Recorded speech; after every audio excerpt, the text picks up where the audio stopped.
You know that feeling when something in eFootball just feels wrong? Like, not broken in a fun way. Broken in a Konami didn't think this through kind of way? Yeah, that's exactly how it feels when you play Low Screamer Batistuta and Free Epic Inzaghi together. And no, this isn't hype. This is one of those duos that quietly ruins matches while your opponent is still trying to figure out what went wrong. Let's start with Batistuta. The new Low Screamer version is not here to dribble past 5 players or do fancy turns. That's not his job. His job is simple. Shoot and end the discussion. This card lives on raw power. Every time Batistuta sets his body, you already know what's coming. Low screamer animation, ridiculous kicking power, and shots that stay glued to the grass like they're magnetized. Goalkeepers don't dive, they react late, and that's the scary part.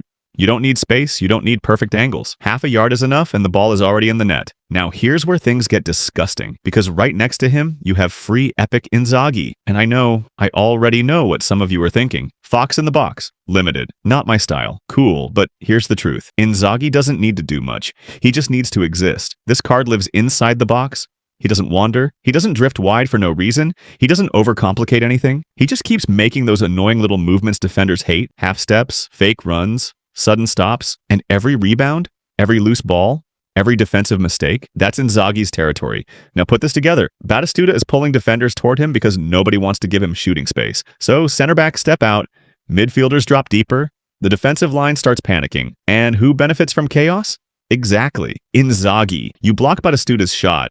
Rebound, Inzaghi tap in. You focus on Inzaghi's run, Batistuta gets space and fires a low screamer from just outside the box. You try to sit deep, Batistuta bullies you physically, Inzaghi sneaks in behind. It's a lose-lose situation. What makes this combo even crazier in eFootball 2026 is how simple it is to use. There's no learning curve, no skill spam, no complicated tactics. Just good positioning, quick decisions, and letting the cards do what they're built for. And the best part?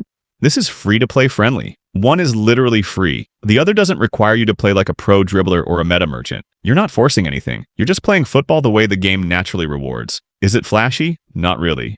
Is it effective? Way too effective. This duo punishes mistakes harder than most Showtime pairings. And once your opponent realizes what's happening, it's usually already too late because confidence drops. Passes rush, defenders overcommit, and that's when Batistuta and Inzaghi fully take over. Now, before we continue, can you all help me like the video and subscribe because it helps YouTube to push it out to more eFootball lovers out there. All right, let's get back to the video. So yeah, playing these two together, it shouldn't be illegal, but it definitely feels unfair. If you've tried this combo, you already know. And if you haven't, don't be surprised when your next division match suddenly feels easy.